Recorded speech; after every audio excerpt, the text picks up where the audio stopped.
Hi and welcome back to my basement, Le Basement, as we'd like to refer to it here in the Silbert Kest home every year on Bastille Day. A reminder to press the subscribe button beneath and also to take a look at the list of programs, events, discussions that we have coming up on Zoom. We would love you to participate. We would love to see your face, to hear your ideas, and just to get together. So we look forward to seeing you. Pesach. Before we begin speaking about Shabbat, let's talk about Pesach for a moment. Every year at the Seder we say, Ma nishtana halayla hazeh. What makes this night different from all other nights? So for anyone who's been thinking about Pesach this year, no doubt it's already occurred to you that this year Pesach is going to be quite different to probably every other year. Your Seder is going to be just you and the people who live with you in your home. And if you live alone, your Seder might end up being just you because of the strong suggestions we've all been given during this pandemic to stay at home. Now, I think that all of us are anticipating that there will be some kind of need for leniency, some kind of need for compromise, that this year will indeed be different, partly because of how we are able to make Pesach happen for ourselves. I know that some people have mentioned that they plan going to connect with other people via FaceTime or via Zoom so that it doesn't feel like they're having a Seder for one in their own home, but possibly to have part one of the Seder, then to press pause and eat, and then to start back up again with the Zoom or FaceTime for whatever you might do in your homes after the meal, if you get that far.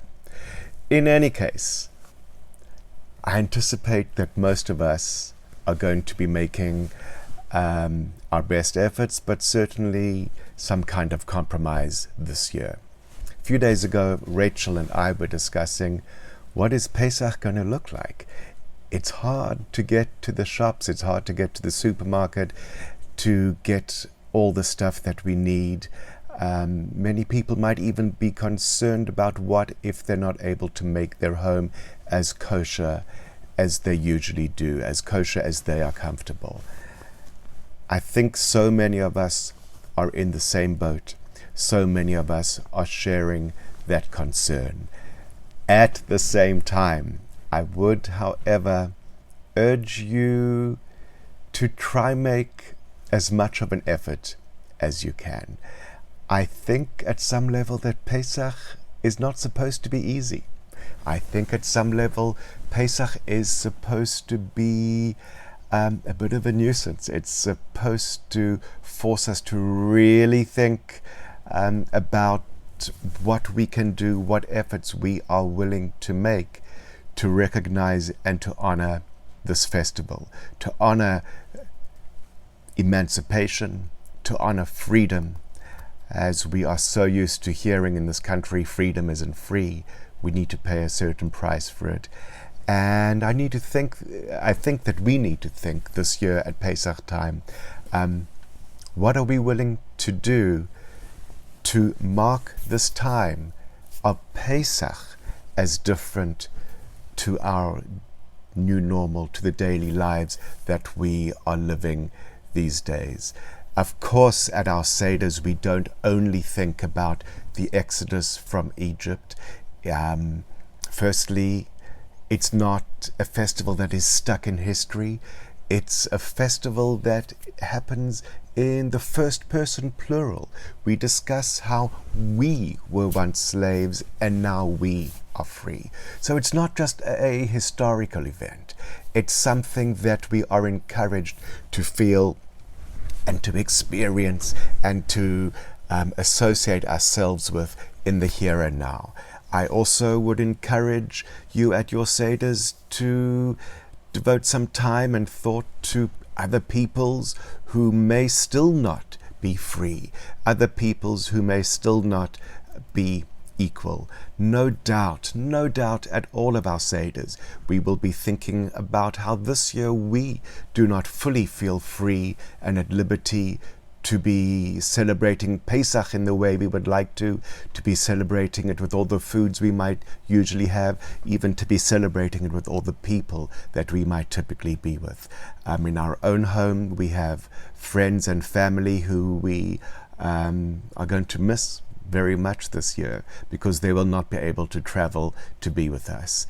Yet, even in these difficult times, we need to come back to thinking about what kind of sacrifices are we willing to make? How are we willing to reach beyond ourselves and not to place ourselves quite in the very center of the story for all of it, but to remember that we are part of something bigger, that Pesach is an integral part of our story, and that this is our chance to honor that story and to honor that part of ourselves by recognizing that we need to make some kind of effort here. If, for example, you are wondering, how are you even going to be able to get a box of matzah this year, and maybe you had resigned yourselves to going without matzah, please, my email address is below. Contact me and let me know if even getting a box of matzah is going to be difficult for you this year, and I will be happy to drop a box of matzah outside your door. I won't drop it so hard that it totally crumbles. I'll put it there gently. But please let me know if there's room in your home for a box of matzah. I'll be more than happy to do what I can to get a box of matzah for you and to bring it to you. I say that with absolute sincerity.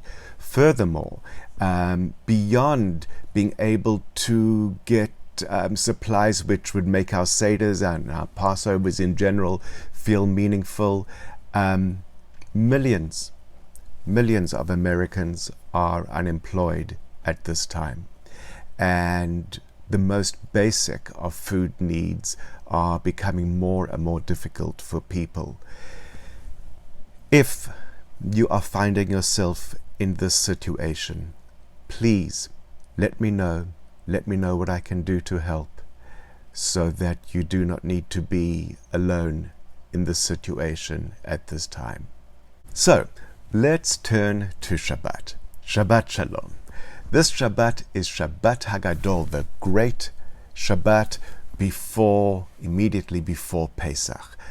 We read Parashat Tzav, which, as we mentioned last week, puts us into the book of Leviticus, Vayikra.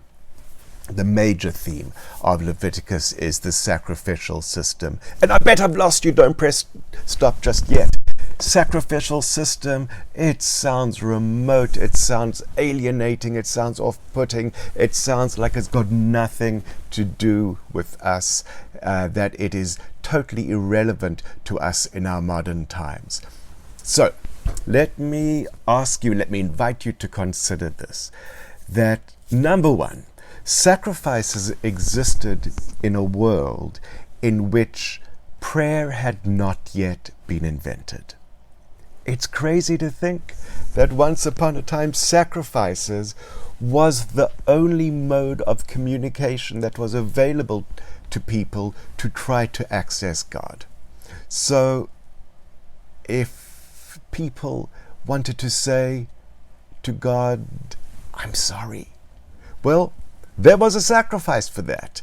If people wanted to say to God, please, I need your help. I need your help with my crops. I need your help with battling a plague. There was a sacrifice for that. If people wanted to say, hey, it's Tuesday, there was a sacrifice for that, as well as for Wednesday, Thursday, Friday, and every other day. And if people wanted to say to God, thank you, there was a sacrifice for that too. So, while we no longer use sacrifices today, all of those occasions to try to communicate with God, they remain totally relevant for us to acknowledge God in our own times. When we want to say sorry, when we want to say to God, we have real needs, when we want to say to God, hey, it's Tuesday, which is an acknowledgement of our tremendously good fortune that we have lived another week to see this gloriously ordinary Tuesday or Wednesday or Thursday or whatever day you're watching this, that we've reached this point. Our organs are still functioning. There is a roof above our heads. There is food on our tables. There are people in our lives who enrich our lives. The sun is still rising. We can even imagine living one day in a world where the Boston Red Sox will be on a winning streak again. For all of these things that we want to say thank you, it still is a relevant and meaningful thing to do. But there is another aspect, another detail of this parasha that I would specifically like to look at, that I quite enjoy contemplating. It points to Leviticus verse 6:5, which says that the fire on the altar shall be kept burning. It shall not go out. Every morning the priest shall feed wood onto the fire. So what do we make of this? How do we translate this into terms which might actually mean something to us and to our lives? How do we translate this possibly into a language of the heart? So Yehuda Aryeh Leib Alter was a famous Hasidic rabbi in the 18th century. He lived in the town of Ger in Poland. He was famously known by the name Sfat Emet. This was actually the name of his most famous work. It means the language of truth. He taught that this line in Leviticus says to us that we must seek out each morning new methods and new ideas in order to connect to our truth. In order to connect to our truth. For the Sfat Emet explained that in the soul of every Jew there is a spark of divinity, a spark of God-given holiness, and this is our truth.